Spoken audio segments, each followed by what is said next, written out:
अस्सलामुअलैकुम, मैं हूँ आपका teacher Hasan Ayub. Lecture number 6 के अंदर हमने फ़्लो चार्ट्स को कंप्लीट कर लिया है। चैप्टर नंबर 7 से हमारे इस चैप्टर का एक तरह से अगला सेक्शन स्टार्ट होगा। इसके अंदर हमने एल्गोरिदम्स को देखने के एल्गोरिदम होते क्या हैं। ऑल्दो कि ये फ़्लो चार्ट्स के साथ साथ ही मैंने आपको एल्गोरिदम का तमाम आइडिया कॉन्सेप्ट दे दिया हुआ है, और मेरा यकीन है कि आपको फ़्लो चार्ट्स के साथ साथ एल्गोरिदम भी क्लियर हो चुके हैं कि एल्गोरिदम बेसिकली होते क्या हैं। ठीक है, अब आगे फर्दर हम एल्गोरिदम्स को ही कुछ डिटेल के अंदर डिस्कस करेंगे, जैसा कि आज के हमने देखने के एल्गोरिदम की डेफिनेशन देखेंगे।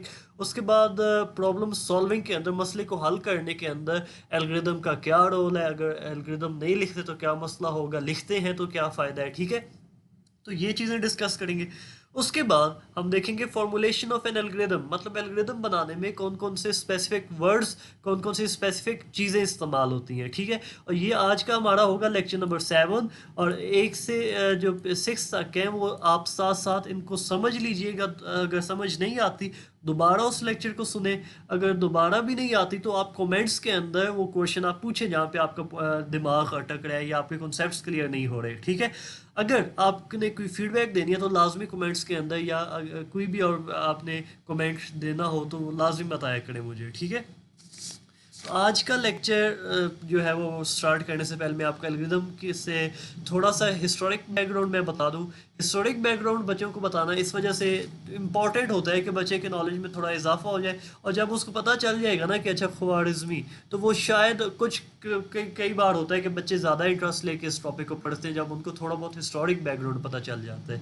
ठीक है, अब एक चीज़ देखें, ये मुस्लिम साइंटिस्ट से, इनको इवन हम फादर ऑफ द अलजबरा भी कहते हैं, फादर ऑफ अलजबरा। ठीक है, अलजबरा तो आप मैथ्स में पढ़ते हैं ना, जिसने आप लोगों का सर खाया हुआ है। ठीक है, अलजबरा किसने बनाया था? मोहम्मद इब्ने मूसा अल ख्वारिज़मी। ठीक है, आम तौर पे इनको इसी नाम से याद किया जाता है, ख्वारिज़मी। ठीक है, एल्गोरिदम भी 9वीं सदी में, 9th सेंचुरी 9वीं सदी के अंदर इन्होंने एल्गोरिदम के वर्ल्ड को, एल्गोरिदम को इंट्रोड्यूस करवाया था। ठीक है, उसी के बाद से हम एल्गोरिदम्स को यूज़ करने लग पड़े हैं। ठीक है, उसके बाद थोड़ा आपकी बुक के ऊपर आ जाते हैं हम। ये बुक से आपका आ जाता है इधर से, algorithm is considered as the fundamental part in a computer science field. मतलब कंप्यूटर साइंस फील्ड ना छोटी नहीं है, वो आपकी 9-10 की बुक तक वो बाउंड नहीं है। वो आप अगर देखें तो उस कंप्यूटर इंजीनियरिंग है, बीएस कंप्यूटर साइंस है, बीएस सॉफ्टवेयर इंजीनियरिंग है, बीएस इंफॉर्मेशन टेक्नोलॉजी है। मतलब काफ़ी, मतलब कंप्यूटर साइंस के अंदर आप अगर स्टडी करना चाहें ना तो वो काफ़ी ज़्यादा एक्सपेंड हो सकता है। ठीक है, इतनी छोटी फील्ड नहीं है। अब आप देखें, मुख्तलिफ सॉफ्टवेयर्स काम कर रहे होते हैं, आर्टिफिशियल इंटेलिजेंस के ऊपर भी काम कर रहे होते हैं। ठीक है, अब इसमें होता क्या है वो चीज़ देखें कि वो तमाम के तमाम जो मसले सॉल्व हो रहे होते हैं ना। अब आप देखते हैं कि सिटीज़ के अंदर, लाहौर सिटी के अंदर तकरीबन 8,000 सीसीटीवी कैमरास इंस्टॉल किए गए हैं। ठीक है, अब उन 8,000 सीसीटीवी कैमरास को ना रेगुलेट करने के लिए कुछ सॉफ्टवेयर्स चल रहे हैं। वो सॉफ्टवेयर लिखने से पहले ना उन्होंने कुछ एल्गोरिदम बनाए थे, उन एल्गोरिदम्स लिखे थे। ठीक है, एल्गोरिदम क्या होता है वो आगे हम देखेंगे आज के लेक्चर के अंदर। जिन्होंने नहीं पढ़ा उनके लिए दोबारा बता दूंगा मैं, कोई मसला नहीं है। Algorithm leads us to solution of the problem, मतलब जब आप एल्गोरिदम को फॉलो करते, एल्गोरिदम क्या है? स्टेप बाय स्टेप अप्रोच है किसी भी मसले को हल करने के लिए। जब आप उन स्टेप्स के ऊपर एक्शन परफॉर्म करते हैं ना तो वो आपका मसला हल हो जाता है। ठीक है, आगे देखें, same problems can be solve with the same algorithm. अब ये नहीं होता कि एक आपने एल्गोरिदम लिख लिया है, अगला कोई आपका उसी तरह का मिलता जुलता आपका कोई मसला है तो उसके लिए आप नया एल्गोरिदम लिखेंगे। ठीक है, अब सेम प्रॉब्लम्स है, एक तरह के मसले हैं, तो उनके लिए जो एक एल्गोरिदम लिखा था ना वही 10 मसले हैं, 20 मसले हैं, 30 प्रॉब्लम्स हैं, 30 प्रॉब्लम्स हैं। उन तमाम के लिए ना वो हमारा एक एल्गोरिदम काफ़ी होगा। ठीक है, उसके बाद देखिए इसकी थोड़ी प्रॉपर डेफिनेशन आ जाती है। डेफिनेशन में देख मैं आपको बता दूं कि कंपटीशन बड़ा सख्त होता है। ठीक है, वो आप 7th क्लास और 8th क्लास से निकल आए। ठीक है, कि आप एक लाइन का या अपनी मर्जी की डेफिनेशन लिखेंगे तो वो स्कूल की टीचर मुझे मार्क्स पूरे दे देगी। इधर पेपर पता नहीं किसने बनाना है, चेक पता नहीं किसने करना है। ठीक है, तो इस वजह से आप कंपटीशन के अंदर जीतने के लिए ना आपने मैक्सिमम डेफिनेशंस लिखनी होती है, जितनी आप अपनी कैपेसिटी के मुताबिक याद कर सकते हैं। ठीक है, इस चीज़ का आपने ख्याल रखना है बड़ा। एल्गोरिदम की डेफिनेशन में आप ये लिखेंगे, अगर एग्जांपल आप लिख सकते हैं तो वेल एंड गुड, बड़े अच्छा इंप्रेशन आपके पेपर का पड़ेगा। एग्जांपल कोई मुश्किल नहीं है, बड़ी आसान है। ठीक है, कोई मुश्किल चीज़ इसके अंदर नहीं है। An algorithm is a set of steps to solve a problem. मतलब किसी भी मसले को हल करने के लिए ना एल्गोरिदम लिखते हैं। एल्गोरिदम क्या होता है? स्टेप बाय स्टेप अप्रोच होती है। अब देखिए चाय बनाने के लिए मैंने स्टेप बाय स्टेप बता दिया कि स्टार्ट किया है। पतीली जो होती है, पतीली के पतीली कहते हैं पता नहीं, जो चाय वाली पतीली होती है उसके अंदर आपने पानी डालना है, उसको फिर पानी वाली को ऊपर आपने रख देना है आग के ऊपर, चूल्हे के ऊपर। उसके बाद आपने शुगर और दूध जो होगा वो डालना है।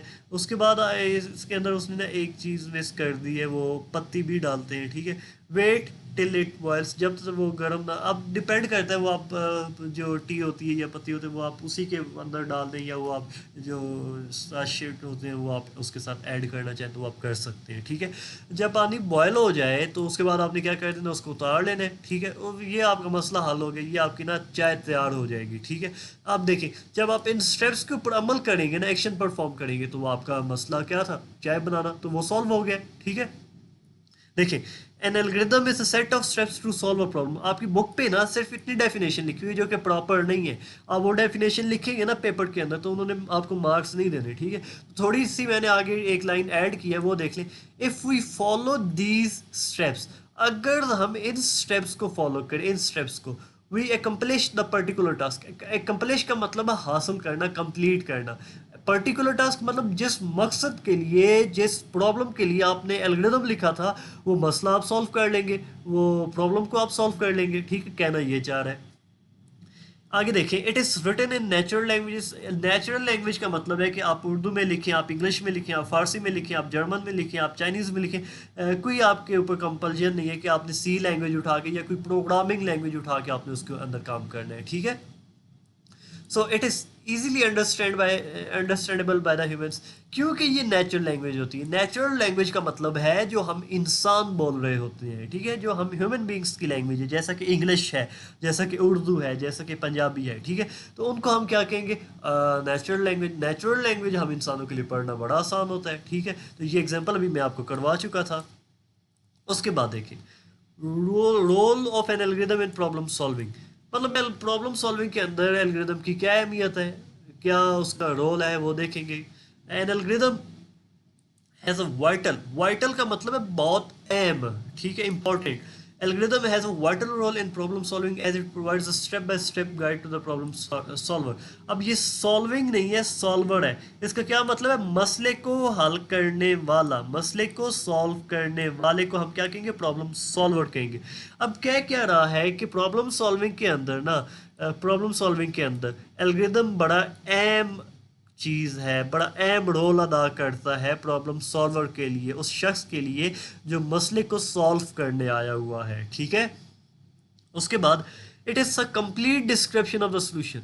मतलब आधा सोल्यूशन नहीं होता कि आपने काम तो शुरू कर दिया है उसके बाद आपको पता ही ना चले कि आगे क्या करना है।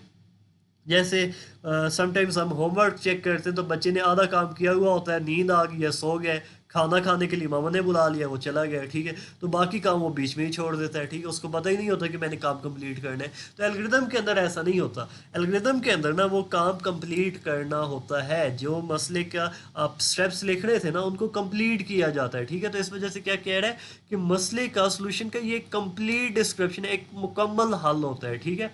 उसके बाद computer programmer first writes an algorithm and then translate into code of some programming language। अब कहने का मतलब क्या है इधर, कि इधर जो हम एल्गोरिदम लिखते हैं ना वो हम उर्दू के अंदर या हम पंजाबी के अंदर या हम इंग्लिश के अंदर लिखेंगे।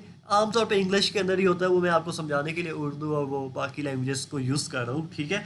तो अब जब आप इंग्लिश के अंदर लिखेंगे ना एल्गोरिदम, तो उसके बाद उसको चेंज या ट्रांसलेट किया जाएगा सी लैंग्वेज के अंदर या सी प्लस प्लस के अंदर या जावा के अंदर।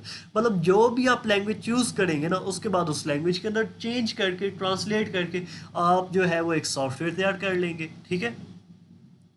The designer of the problem, designer of the problem जो मसले को हल करने आया हुआ है, जो मसले के सॉल्व करने के राय देने के लिए, वो सजेशंस देने के लिए आपको आया हुआ है, ठीक है। The designer of the program first makes a flow chart to solve the problem and then encodes the flow chart into an algorithm. अब क्या रहा है, आमतौर पे ये कोई भी आपका मसला हो सकता है, कोई भी इशू हो सकता है, ठीक है। आमतौर पे प्रॉब्लम सॉल्वर या डिज़ाइनर पहले फ्लो चार्ट बनाता है, फ्लो चार्ट डिज़ाइन करता है, फ्लो चार्ट से ना वो स्टेप बाय स्टेप एल्गोरिदम लिखता है, ठीक है। जब एल्गोरिदम आ गया है ना तो उसके बाद जो है ना वो हम उसका कंप्यूटर प्रोग्राम लिख देते हैं, कोई भी हाई लेवल लैंग्वेज को चूज़ करके, ठीक है। लो लेवल के अंदर भी लिख सकते हैं मगर दैट इज़ डिफ़िकल्ट, ठीक है। उसके बाद formulation of an algorithm, formulation का मतलब है कि एल्गोरिदम बनाने के लिए क्या क्या चीज़ें रिक्वायर्ड होती हैं, ठीक है। ये मेरे ख्याल में आप क्योंकि सिलेबस ने हमें इतना नहीं आइडिया होता मगर जहाँ तक मेरा ख्याल है ये फॉर्मूलेशन ऑफ एन एल्गोरिदम एक लॉन्ग क्वेश्चन बड़ा इंपॉर्टेंट बनाएंगे आपके बोर्ड वाले, ठीक है। इस चीज़ का ख्याल रखिएगा, अभी से इसको समझ के कीजिएगा। क्या क्या रहा है, डिफरेंट नोटेशंस, नोटेशंस क्या होती है, कीवर्ड्स होते हैं, कुछ खास अल्फाज होते हैं, ठीक है, कम्युनिकेट करने के लिए, ठीक है। Different notations are use to write an algorithm, मतलब मुख्तलिफ अल्फाज इस्तेमाल होते हैं एल्गोरिदम को लिखने के लिए। वो अल्फाज क्या होते हैं वो हम अभी इधर नीचे डिस्कस करने लगे हैं, ठीक है। पहला स्टार्ट, जैसे बिल्कुल फ्लो चार्ट के अंदर था ना कि आपने ऊपर स्टार्ट बनाया है, बिल्कुल एल्गोरिदम के अंदर भी वैसे ही स्टार्ट आपने एक कीवर्ड लिखना है। हालांकि मैंने आपको ये तमाम चीज़ें वहाँ पे लिख के दिखाई हुई हैं फ्लो चार्ट्स के साथ ही कि स्टार्ट आ रहा है, स्टेप 2 के ऊपर इनपुट आ रहा है, सेट हालांकि हमने नहीं किया, आउटपुट वगैरह या बाकी हमने चीज़ें डिस्कस कर ली हुई हैं, ठीक है। अब स्टार्ट क्या है, स्टार्ट से हमें पता चलता है कि एल्गोरिदम किस जगह से स्टार्ट हो रहा है, ठीक है। हर एल्गोरिदम के अंदर कम एक स्टार्टिंग पॉइंट होना चाहिए, ये एमसीक्यू आ सकता है। Every algorithm must have one starting point, मतलब एक कितने होने चाहिए, कम से कम एक होना चाहिए, जीरो नहीं हो सकता, ठीक है। इनपुट क्या होता है, इनपुट का मतलब होता है यूजर से वैल्यू लेना, ठीक है। यूजर कौन होता है, उस सॉफ्टवेयर को, उस कंप्यूटर को यूज करने वाले को हम क्या कहते हैं, यूजर, ठीक है। It is use to get input from the user and store it in the computer memory with some name. अब यूजर जब कोई भी वैल्यू, कोई भी रैंडम डाटा एंटर करेगा ना, उसको कहाँ पे, उसको वेस्ट तो नहीं कर देना, उसको आप कंप्यूटर की जो मेमोरी होती है ना वहाँ पे उसको सेव या स्टोर करवा देते हैं, ताकि कैलकुलेशन के अंदर जहाँ पे आपको वो ज़रूरत पड़े, जहाँ पे आपको उसकी ज़रूरत पड़े, आप उसको यूज़ कर सके बाद में, ठीक है। सेट, सेट का मतलब है जब आपके पास कुछ वैल्यूज हैं। अब देखिए, मैंने अगर कोई एक प्रोग्राम बनाना है ना जिसके अंदर मैं कहता हूँ कि दो नंबरों को प्लस करना है, अब मेरे पास वो दो नंबर पहले से हैं, मैं कह देता हूँ कि सेट, इधर मैं कह देता हूँ a = 5, ठीक है। और दूसरी वैल्यू के लिए मैं कह देता हूँ सेट b = 9, ठीक है। अब ये a और b की वैल्यू को जो मैंने वो असाइन किया है ना 5 और 9, ये वैल्यू सेट करने के लिए, स्टोर करने के लिए हम बस इधर सेट लगा देते हैं, जिससे इस वेरिएबल या इस अल्फ़ाबेट के अंदर ना वो चीज़ आके सेव या स्टोर हो जाती है, ठीक है। उसको बाद में जब चाहे आप अपने प्रोग्राम के अंदर किसी कैलकुलेशन के अंदर किसी और जगह पे वैल्यू डिस्प्ले कराने के लिए यूज़ कर सकते हैं, ठीक है। उसके बाद देखें इफ़ एल्स, इफ़ एल्स का मैं आपको पहले बता दूं कि आपको थोड़ा आइडिया हो जाए, रिवाइज करवा दूं। ये वाला डिसीजन सिंबल आपने देखा है ना, ठीक है। इसके अंदर एक एरो आ रहा होता था, हमने क्या कहा था कि इसका सिर्फ दो एरोज निकलते हैं, आता एक है, निकलते कितने हैं, दो। एक हम कह देते हैं यस के लिए और दूसरा हम क्या कह देते हैं, नो के लिए, ठीक है। अब देखें इफ का मतलब क्या होता है, इफ एल्स। अगर मैं आपको बता दूं ना कि अगर तो आपके ना मार्क्स 90% से ज़्यादा है तो मैं आपको गिफ्ट दूंगा, if your marks greater than 90, ठीक है। इफ़ हो गया।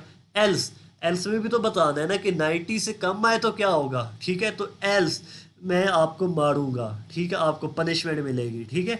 तो ये जो चीज़ है ना इफ़ एल्स, अगर ये काम नहीं होता तो उसके बाद दूसरा काम क्या करना है, ठीक है, उसको हम क्या कहते हैं, इफ़ एल्स कहते हैं, ठीक है।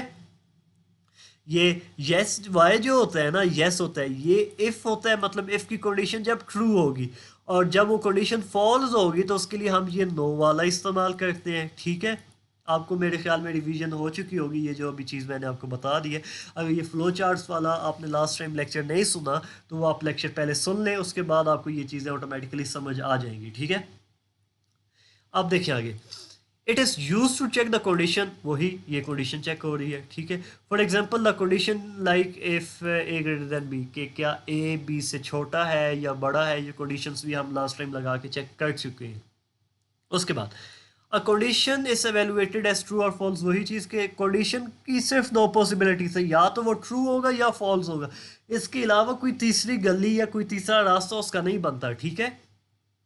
उसके बाद in case the condition is true then the statements related with if part are executed, वो चीज़ देखें ना, if the condition is true, अगर तो ये कंडीशन ट्रू हो जाती है, यस हो जाती है, then the statements related with if, तो इफ के आगे जो स्टेटमेंट्स आपने लिखी होगी ना वो एग्जीक्यूट होगी, वो चलेगी, ठीक है। अब देखिए इफ के आगे कौन सी लिखी हुई है, सेट सी टू 10, मतलब ये जो भी स्टेटमेंट होगी ना ये वाली चलेगी, ठीक है। आगे क्या कहता है, otherwise the statements of else part are executed, मतलब जब ये फॉर नो होगा ना तो एल्स के आगे जो चीज़ होगी ना वो एग्जीक्यूट होगी। ये क्या है, सी टू 10, मतलब सी की वैल्यू 20 कर दो, ठीक है, जब ये वाली कंडीशन फॉल्स हो जाएगी, ठीक है। अब देखिए ए की वैल्यू जो है ना वो 5 है, तो मैं क्या कहता हूँ 5 लेस देन 7। अब कंडीशन देखें ट्रू है या फॉल्स है, ये ट्रू बनेगी क्योंकि 5 7 से छोटा होता है, तो इफ के आगे जो चीज़ है ना ये चलेगी, तो सी की वैल्यू वो क्या कर देगा, दैट विल बी 10, ठीक है। आगे क्या रहा है कि एल्स जो है ना वो ऑप्शनल होता है, डिपेंड करता है, आप यूज़ करना चाहे तो कर लें, अगर नहीं करना चाहते तो ना करें, कोई आपके प्रोग्राम के अंदर इतना बड़ा मसला नहीं होता, ठीक है। उसके बाद गो टू स्टेटमेंट होती है, गो टू का क्या मतलब है, उधर जाओ, उस जगह पे जाओ, ठीक है। अब जब आपने अपने प्रोग्राम के अंदर काफ़ी सारी लाइंस या इंस्ट्रक्शंस लिखी होती है ना, मतलब आपने 100 इंस्ट्रक्शंस का एक सॉफ्टवेयर बना लिया है, ठीक है। अब जब आप लाइन नंबर 20 पे जाते हैं ना, वहाँ पे कुछ सिचुएशन आपके सॉफ्टवेयर की ऐसे बन जाती है कि उसने ना वहाँ से जंप करके लाइन नंबर 80 वाली चीज़ें एग्जीक्यूट करानी, उसकी आउटपुट शो करनी, मतलब लाइन नंबर 20 से कहाँ पे जंप करना है, 80 पे, तो उसके लिए आप क्या करेंगे, गो टू स्टेटमेंट इस्तेमाल करते हैं, ठीक है। देखें it is use to transfer control to a certain step of an algorithm, मतलब जो मैंने आपको बता दी है ना 20 से 40 या 80 के ऊपर जंप करने के लिए, बीच वाली सारी चीज़ें स्किप करके आगे जाने के लिए, तब हम इसको यूज़ करते हैं। It is usually required in loops, अब लूप क्या होती है वो देख ले। अब प्रोग्रामिंग लैंग्वेज के अंदर ना लूप होती है, जो कि 10 क्लास के अंदर आप देखेंगे भी।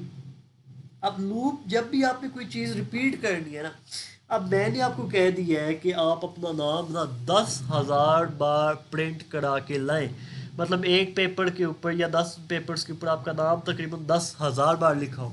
आप अगर MS वर्ड के अंदर उठा के लिखने लग पड़े ना, my name is this, my name is this, my name is this, तो वो आपको 10 दिन भी लग सकते हैं, 20 दिन भी लग सकते हैं। अगर आपकी स्पीड बहुत ही स्लो है तो आप साल लगा देंगे, ठीक है।